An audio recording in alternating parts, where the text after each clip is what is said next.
Hello. Bonjour.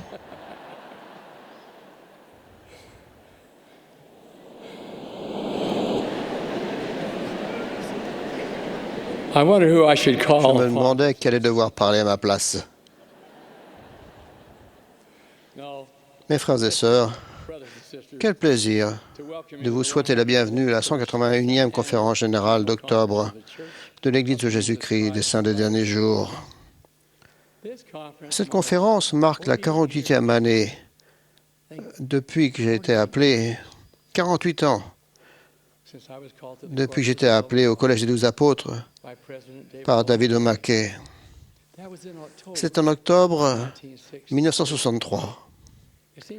Il semble impossible que tant d'années se soient écoulées depuis. Quand nous sommes occupés, le temps semble passer beaucoup trop vite. Et les 6 derniers mois n'ont pas été l'exception pour moi.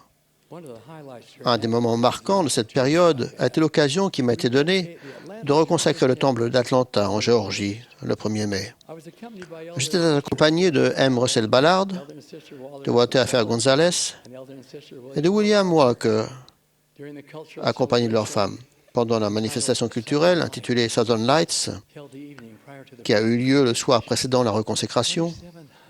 Nous avons regardé 2700 jeunes gens et jeunes filles du secteur du temple se produire en public. C'était un des spectacles les plus remarquables que j'ai vus. Elle était ovationnée plusieurs fois. Le lendemain, le temple a été reconsacré en 2 sessions, dans lesquelles l'Esprit du Seigneur était présent en abondance. Pendant la dernière quinzaine d'août, Henry B. Eyring a reconsacré le temple de San Salvador au Salvador. Il était accompagné de sa femme, ainsi que de D. Todd Christopherson et de William Walker, tous deux accompagnés de leurs femmes, et de Sylvia Allred, de la présidente générale de ce secours, et de son mari Jeffrey.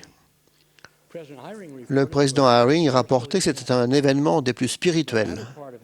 À la fin de cette année, le président Ourdorf et sa femme se rendront avec d'autres autorités générales à Quetzaltenango.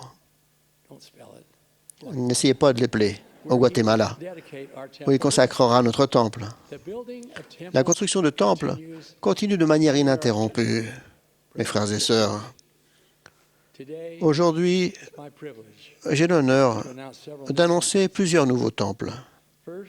Tout d'abord, j'aimerais mentionner qu'aucun bâtiment construit par l'Église n'est plus important qu'un temple. Les temples sont des lieux où les relations sont scellées pour durer à travers les éternités. Nous sommes reconnaissants pour tous les nombreux temples dans le monde et pour les bénédictions qu'ils représentent dans la vie des membres. À la fin de l'année dernière, le tabernacle de Provo, dans le comté d'Utah, a été gravement endommagé par un terrible incendie. De ce magnifique bâtiment, très aimé par des générations de saints des derniers jours, seuls les murs extérieurs sont restés debout. Après étude attentive, nous avons décidé de reconstruire en préservant intégralement, en restaurant l'extérieur, pour qu'il devienne le 2e temple de l'Église dans la ville de Provo. L'actuel temple de Provo est l'un des plus fréquentés de l'Église. Et un second temple de la ville facilitera l'accueil des membres de l'Église fidèle de Provo et des villes voisines qui vont de plus en plus nombreux au temple. Je suis aussi heureux d'annoncer de nouveaux temples dans les endroits suivants: Barranquilla, Colombie, Durban, Afrique du Sud, Kinshasa, République démocratique du Congo, et Star Valley au Wyoming. Je crois que je vais consacrer celui-ci. La pêche y est bonne. De plus, nous progressons dans notre projet de construction d'un temple à Paris, en France. Les détails concernant ces temples seront fournis ultérieurement, quand le terrain et les autres autorisations nécessaires seront obtenus.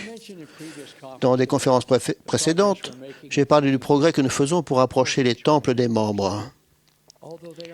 Bien qu'ils soient davantage accessibles à nos membres de l'Église, il y a encore des régions du monde où les temples sont si éloignés que les membres ne peuvent pas payer le voyage pour s'y rendre. Ils sont ainsi dans l'impossibilité d'avoir part aux bénédictions sacrées et éternelles que fournissent les temples. Pour apporter notre aide à cet égard, nous avons à notre disposition ce qu'on appelle un fonds d'aide au sujet du temple. Ce fonds permet aux personnes qui ne pourraient se rendre au temple autrement, mais qui en attendent désespérément l'occasion, d'y aller pour une visite unique. Quiconque souhaiterait contribuer à ce fonds peut simplement le mentionner sur le bulletin de dons qui est remis à l'évêque chaque mois. Maintenant, mes frères et sœurs, j'ai prié pour que nous soyons remplis de l'Esprit du Seigneur en entendant les messages d'aujourd'hui et de demain, et que nous apprenions ce que le Seigneur voudrait que nous sachions. C'est là ma prière, au nom de Jésus-Christ. Amen.